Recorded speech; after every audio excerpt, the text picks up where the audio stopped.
Up, everybody, let's talk about it. This is Queen Sugar Season 4, Episode 7. Child, this one was heavy. It was a lot going on and we got a lot to talk about, so I don't want to waste any time. Let's go ahead and get right into it.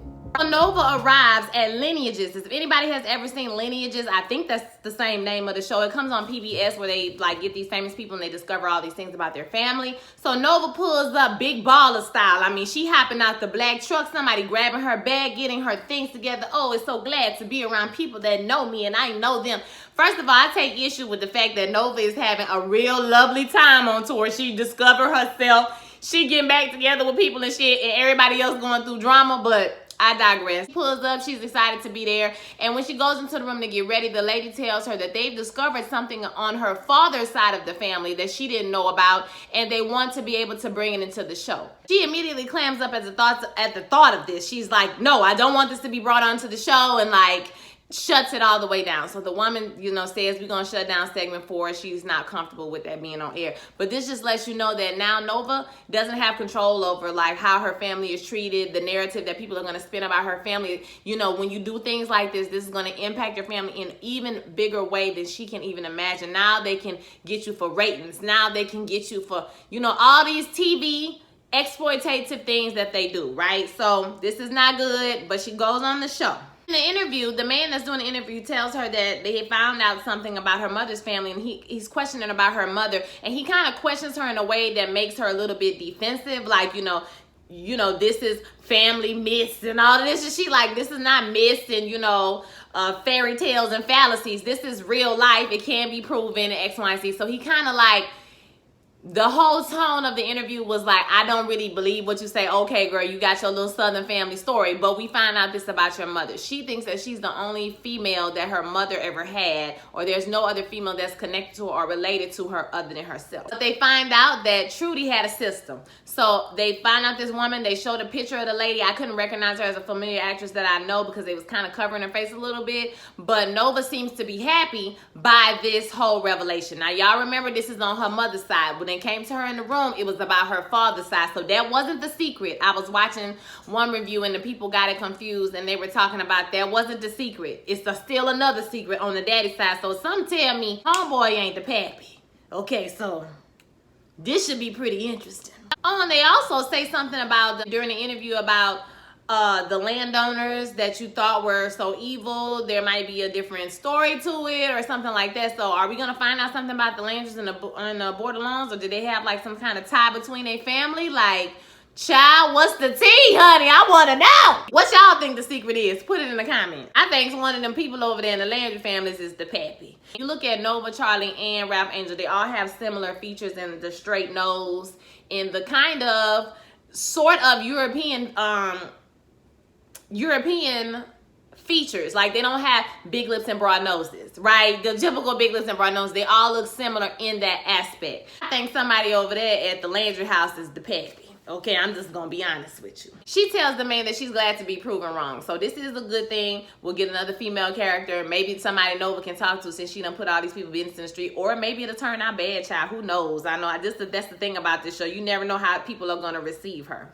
Holly is speaking to a black woman that is on the city council in St. Thomas, and the woman is trying to get them to work together to get the highway out of St. Joe and back into St. Thomas. And so the woman is skeptical of her, obviously, because she said just a few months ago, you were the Landrys. You was benefiting from everything their company made, and she's like, listen, I dissolved my shares. I don't, I'm that's in the past. I want to, I'm different. And we all know that Charlie was never a Landry. The only reason she did it was so she can get an in on what the family was doing. So she said, I read your sister book. Okay, that the book have, repercussions as far as people think that Charlie have a bad character when Charlie is like literally one of the best people on this show. So I'd rather be betrayed by somebody that don't look like me than somebody who do. She says it's a reason why that highway was once in St. Thomas and now it's in St. Joe.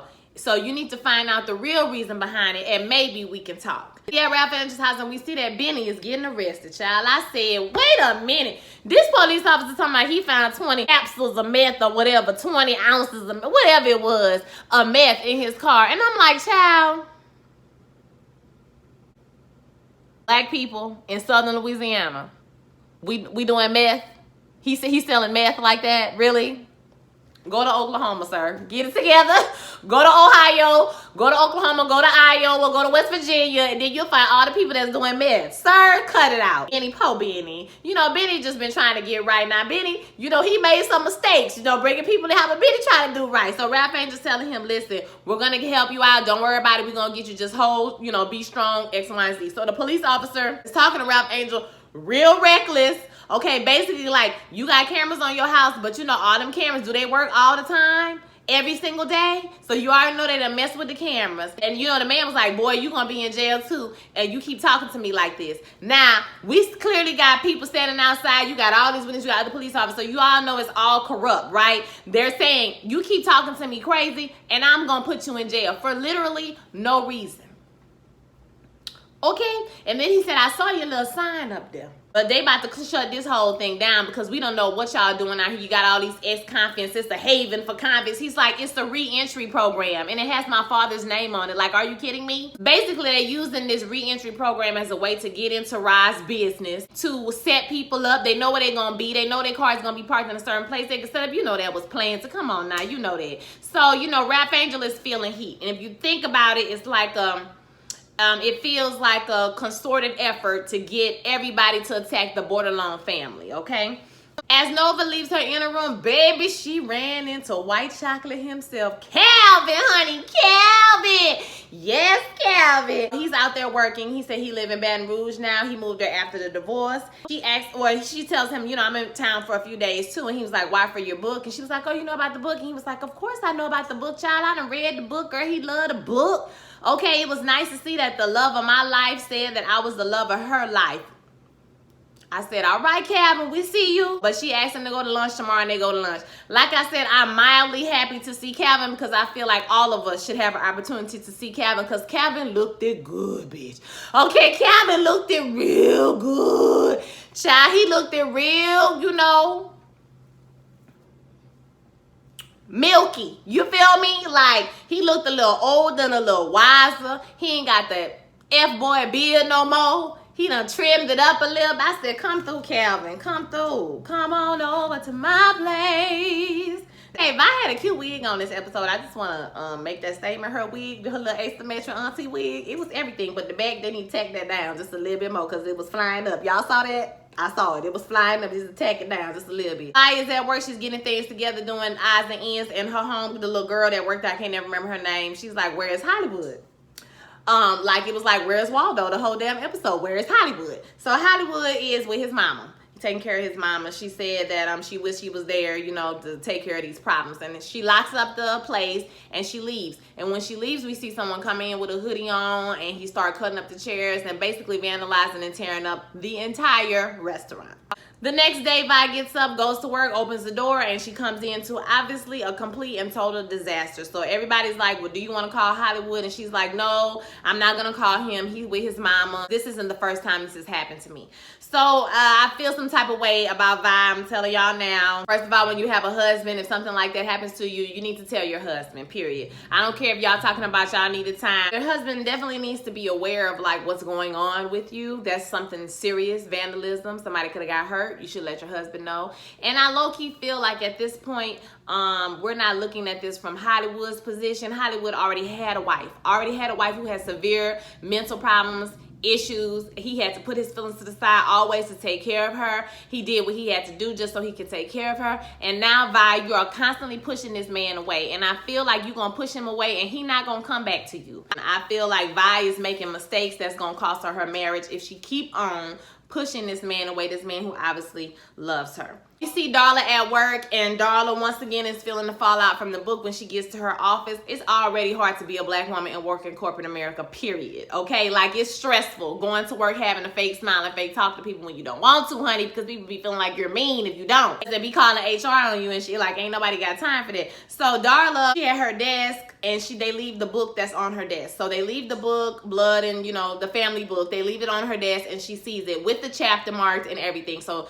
she picks the book up, she throws it from the trash and she says good morning to everyone. And then she turns around and she's shaking at her desk. Po baby. She calls Ralph Angel and he doesn't answer the phone. So then she picks up the phone to call someone else. He had the lunch with Nova and Calvin, and you know, they seem like they're having a really good time. We find out that he has his own private security company now. He's basically a bodyguard.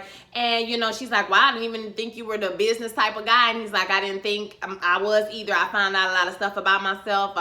And you know, they sit down and they have a nice little lunch. Charlie and Micah come to the diner to help vibe with everything. Once again, where is Hollywood? Oh, you know, I don't know. He's with his mom. You know what I'm saying? I'm not gonna bother him. Well, have they found a suspect? She says the police came and took a whole lot of pictures, but she don't think they're gonna be doing anything or breaking their neck because there was no cameras. She didn't think she needed any cameras, right? So Prosper and a customer come in as they're talking and they're like, damn, what happened? You know, look a mess up in here. She tells them, listen, I've been through this before and, you know, I got good insurance, so it's going to be all right. We just got to get everything cleaned up. So, but Charlie go to click-clacking on that phone, and I thought she was texting Hollywood. I'm just going to be honest with you. She was texting this whole episode, y'all. So, I don't know if she was texting that man they met up with later or she was texting Hollywood, but I think she was texting Hollywood, okay? Ralph Angel, Deisha, and Benny, they're sitting at the table kind of strategizing, figuring out what happened and what they're going to do to fix it. So, she says that it does seem intentional that they're doing all of this to Ralph Angel. And Benny is just kind of like sitting there in a daze, and she's like, I know you don't want to talk, but you haven't eaten anything. And Ralph Angel goes to tell him a story. He tells them that he can't give up. He know that it's hard, but he can't give up. And Benny says he's not going to give up. Deisha says they're going to fight. We're going to work to get this man out of jail. I love Deisha. Like, I'm here for her, and I'm here for her and Ralph Angel. And whoo child, I just love them as a couple. Charlie notices that Vi is kind of just taking control of everything. She's not really showing any emotion. So she's like, why are you handling this really well, you know? And she asks about Hollywood again. Where is he at? And she's like, well, listen, I haven't talked to him. She finally breaks down and tells the truth. I haven't talked to him. He's with his mother, and you know, it's no problem with us. We're doing okay. I got the problem. You know, Jimmy Dale came, and now I don't want the one I love to even touch me. You know, so I told him and I promised him that I would deal with this within me before I got back. And I don't think that Vi realizes that you don't have to deal with things by yourself anymore. You can deal with them with your partner, and Hollywood is begging you to let him help you work through this. But it's like she keeps shutting him out, and I just don't think that's the way, girl. When you have a partner and they're willing to help you through your bullshit, you know how hard it is to find somebody who will sit up and watch you cry and not talk about you and not make you feel guilty and want to help you feel better. Like, that shit is hard. So the fact that she had that, she keep pushing it away, I don't think it's a good sign. We'll see what happens. Ralph Angel comes in and she hugs him and greets him and talks to him for a minute. And then Charlie tells Ralph Angel that I need to talk to you outside as she click-clacking. Okay. Ralph Angel and Charlie have a meeting with this man. I guess he's an investigator or something, and he pulled the footage from the pharmacy that's across the street or down the street or around the corner, wherever it's at. And they see this man, Frank Miller, the man who been lurking and hiding every time the truck moved. Remember I told you that one episode the truck moved and he was standing behind the truck? So he been sneaking around taking pictures of what's going on. And he also on 2 different days he was taking pictures of the diner, so he's watching them, right? And then they see the picture of the person who vandalized the restaurant, and we see that his name is Joaquin. He is the son of Ignacio. Y'all remember Ignacio works for Ralph Angel. He got caught up in the raid and he might get deported, you know, all those different things, right? So Ralph Angel pulls Charlie to the side like, oh my God, please don't send him to jail. You know, Ignacio could be deported. You know, please don't let this lady lose another son. You know, we don't need to go through the police for this. And so Charlie says she thinks she has somebody who can help. Back with Nova and Calvin again, and they're basically talking about what she's telling him more than she's told anybody else this whole season, that basically as the weeks turn into months, she feels like she's lost her family, you know, and he tells her that she haven't lost her family, that love don't go away. You know, that's a little parallel for their relationship. You know, just because I don't be with you, baby, you know what I'm saying? I still love the Jew. She's telling him that she don't know how she feels now. Calvin says that he felt like he needs to put her in the past and he need to put everything in the past, but when he saw her that day, that he kind of threw all that out the window. And so they go on later on the night and they playing pool and they flirting with each other and oh, what's next, and oh, this and that. And the relationship seems like, you know, kind of like it used to be, but it's on a different maturity level at this point. Ralph Angel and Deisha talk about Benny's arrest, And she's saying that people at the courthouse are saying that Benny's arrest is cause for concern, and they're going to review his re-entry program. So if they review it and they get a bad review, obviously they can shut the whole thing down and it will be done. But she says for them to have to do that, we're going to make them work for it. They're going to have to work hard to shut us down. And the first thing we need to focus on is getting Benny off. Because if you can prove that Benny was set up and Benny did not do what he did, then the review is kind of being done under false pretenses, right? So we got to knock that case out first. And baby, then she kissed her man and said, let's go get Blue. I said, bitch, you better get your man. Do it. Okay, girl, get your man. Stand by his side. Stand by your man. You better do it. Charlie goes to Ignacio's and they thank her. You know, Ignacio's thanked her for not going through the police. Or was that Ignacio or was that the pastor? Child, I can't remember. I think it might have been the pastor. But anywho, they thank her for coming there to talk to the boy and not going to the police. So they talking to the son. You know, the mama is admonishing the son and basically begging in Spanish for Charlie not to call the police. Like, are you going to call the police? You going to call the police? Oh, okay. You ain't going to call the police. So the boy says that he didn't want to do it, but this man offered him $500 to do it. And he said no, but the man said, if you don't do it, I'm going to do what they did to your dad. I'm going to do that to your mama. It was the pastor because the daddy in jail. Charlie pulls up a picture to show the boy, do you know this man? He works for the Landrys. And the pastor says, no, this man don't work for the Landrys. This man works for an oil company, because I remember when he was sitting in my church trying to get the parishioners to, you know, buy their land, to sell their land. And he said he works for Old World Energy, excuse me. They're trying to figure out, you know, they're going through all this thing about fracking. So basically they come in and they're trying to trying to bring fracking into St. Joe, which basically makes it like a ghost town. Like nobody's gonna live there. Nobody's gonna be able to live there. It's gonna be like a toxic waste dump, pretty much. Obviously, Charlie is super pissed about this, and she's starting to put things together. Like Jacob was trying to tell her that second episode, like, hey, you know, it's bigger things at play than what you're than what you just think it is. And so she meets with Jacob, and baby, when I tell you Charlie was using them tactics, honey, she played his dumb ass so easy. It was ridiculous almost. So she meets with Jacob, but she uses a different approach with him. First of all, she apologized to him. She said he was trying to warn her. He was trying to let her know. He was trying to, you know, just keep her up on game. And she was tripping for coming at him that way, right? That baby started smiling, and he put that drink down, and he was just comfortable, okay? She started thinking about, you know, what's she really fighting for? You know, what is she really afraid of? And he says, well, I'm running against you. And she was like, well, people make arrangements all the time to get what they want. He's like, what's the catch? She pulls out the file. Here go the file like this. It say Old World Energy at the top. She ain't open the file. She just pulled it out. Oh, he starts spilling all the tea. They gonna use the land for fracking. She needs to get on the winning team. You know, he picked the squad. She needs to pick one. Francis got in with them people. They feel like Sugar, you know, don't pay like it used to. So now they done got in with these people, and he's urging her to get in with these people too, right? She gives him the file, and he opens the file, child, and it say thanks. I said, girl, you petty.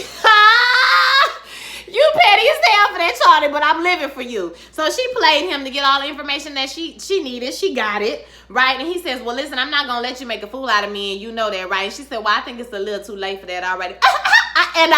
Baby boy was just upset, okay? Just be mad because you tried it, and I'm already smarter than you, baby. I'm already smarter than you. Don't try it. He get his stuff, you know, his tail between his legs and run out.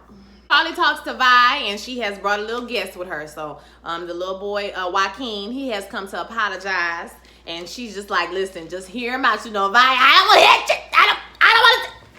She like, just hear him out, girl. Just hear him out. So he comes on in, and he starts to apologize. It's not him. You know, he kind of stumbled on his words. She like, shut up. Don't even say nothing else. Because it ain't going to change my mind. Just be quiet. She going to settle this the old way. This how we going to handle it. You going to come in here 3 days a week. And she said like 1 day on the weekend or something like that to make it up to me. So she going to make him work to clean it up. And when she walks out into the diner, y'all, everybody from the man's church, all the parishioners, the Latinx people, help put her diner back together, helped clean up, had it looking good. It was just so nice to see the two communities come together and do something positive. You know, one was wrong, and instead of going to the police, okay, who ain't gonna do nothing but throw these young black and brown men in prison, they worked it out in between each other. I just thought that was beautiful. I loved it, and I want to see more of it on television, okay? I love it. Charlie loves it too, and she says it's time for everybody to see. Nova and Calvin get home from their date, and she's just looking like, look, I'm just gonna tell you what it is. I miss you, and I wanna apologize to you for all the holding back I did, all the, punishing you I did when I just wanted to punish myself. And, all of this shit, I'm just thinking like, girl, you apologizing to this whole white man, but child, you ain't even apologized to your family. Woo! I can't take it! He tells her to keep in touch, and they do the little, I love you, man. They hug, and then she get in the elevator, and they smiling, and that's it. So at the campaign office, the community has come together, okay? For a silent protest. The news reporter is giving us the rundown. They all got their t-shirts that say with the Louisiana colors on it or something like that, and they're trying to expose Old World Oil for trying to come into their community and, take their way of life and their way to make money from them and take the jobs that we're going to bring St. Thomas and X, Y, and Z. So they have this big, all over the city. They standing up in Rye Yard. They standing up at the school. They standing in front of the campaign office. It's basically to bring awareness to what's going on in their town and to fight back against big business, big corporations, government bullying, okay, of the little guy. And it was just a beautiful moment to see that Charlie can really affect change in her community and do some things that haven't been done. Not no tea, no shade. Nova been doing marches and petitions and all of that for the longest time, but it seems like she's more focused on herself at this point. And Charlie is really the one that's taking up the mantle and doing things in her actual community. Once again, I don't understand what the purpose of the book was, because nothing good has come from the book. These things are happening. The healing in the family and the moving forward is happening without the book, okay? So, girl, I don't know. You tried it. The healing was one for nobody but yourself. Speaking of Nova, now this part I did agree with. I really, really, really like this scene. Calvin comes back to her hotel room in the morning before she leaves as she's packing to go. And he's just telling her that, I don't think things went right. I thought about it last night, and, maybe we could try to work this out with these new versions, these more mature versions of ourselves. And he's telling her that the relationship broke him. It broke him just like it broke her, because she's saying, it broke me. Like, I don't know if I can deal with us out in the world together. Nova is pro-black. Having a white partner is going to be an issue for some people, So, like, her dating this white man and having all this stuff to say about black people is going to be an issue. That's things she's going to have to deal with. The fact that white people are going to treat her the way they treated her when they was together in public is going to be an issue for her. And I can definitely understand as a black woman how that is a lot to have to go and explain to people what blackness is to you and what's right and what's wrong, and then have to come home in your own house and explain it as well. Can be a bit frustrating. So they both express their, thoughts about the relationship, and she's just like, listen, if we're going to do this again, we're going to have to connect spiritually. We're going to have to talk. I feel like our relationship was more physical than it was spiritual, and I feel like that needs to change if we're going to be together. It was a very good talk that I felt like every mature adult that's getting into a relationship should have. Okay, this was a very good model. They sat there. He says, I'm willing. I want to do these things. I want this. I feel like two grown people that's trying to get in a relationship together, you're going to have to talk about things like life things. Like, this person might have kids, you might not have kids. Or do you want kids? They already got a kid that's half grown. Do they want another kid? Things of this nature. You got to be able to connect with somebody, because I feel like at a certain age, the physical part will be there automatically. It don't take you that long to figure out you're attracted to somebody, or that you would have sex with somebody, or you can have a passion with somebody. But everything else has to match. Everything else got to line up for me at a certain age for a relationship to have a chance. Because as adults, we already have so many different things to do. We have so many, places to go in our lives, that a relationship is not number one importance like it used to be when we was in our 20s and in our teens and all of that kind of stuff. So it can be easy to just drift apart from somebody, and just from not having open communication or feeling like you have a secure connection with that person. So I really like the fact that they sat down and rationalized and spoke and about being together again and not being focused on physical things, and getting to really know each other. So she said she would be willing to get to know him again, and he's excited about it. So I'm happy for her, kind of. I don't want her to be happy at this moment But I am happy that she finally getting with somebody who seems like she can talk to, she can be herself with, because she was with the doctor, homegirl, and she couldn't tell her nothing about her family because she didn't even want to hear it. It was like a wall had shut down. She just poured her heart out to Calvin. So you know somebody she can be herself with. And we don't really know Calvin like that. We kind of know him, but we don't really know him. So I'm saying that it's a good thing for now. Hopefully it will continue to be a good thing. Micah and Charlie are looking at some of the pictures from the protest and how good they all look, and they so proud of themselves, and he tells her that she should use some of the pictures for her campaign. Now obviously she tells him, well, I'm serious, you know. Charlie's so sincere, she's so genuine, you know. I'm really sincere about what I'm saying. I don't want people to think I'm using this for the campaign, but he was like, I mean, you should though. Like, look what you did. Like, you should be able to do this. You're gonna get the endorsements from all the papers, because obviously nobody wants St. Joe to become a ghost town, because there ain't gonna be no paper, bitch. Okay, ain't gonna be no paper, ain't gonna be nothing else. So by her exposing this leads to her being able to get more support, because people, no matter if you're white, black, Latinx, or whatever you is, Asian, whoever type of Asian people got a stake in this too. Everybody got a stake in this community surviving. So if they do that fracking in that town, that's a wrap on that town. It's over with. She starts to get calls from all over her house, her phone. I'm thinking, wow, you know, she done blow up. She gonna be on Good Morning America. She gonna be on USA Today. No, she's going to be down to the mill at the fire station because somebody done burnt up the mill. But I'm not taking this as a bad thing, because if I know Charlie, anything about Charlie, she's a very smart businesswoman and she has good insurance. The mill will be rebuilt again.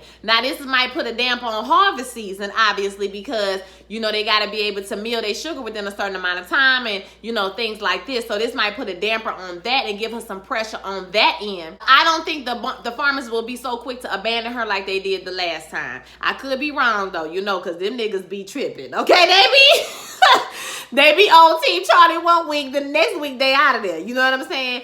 But so I don't think they're gonna abandon her as quickly this time, because they see that she mean what she say and she say what she mean. Okay, so I think that's going to happen.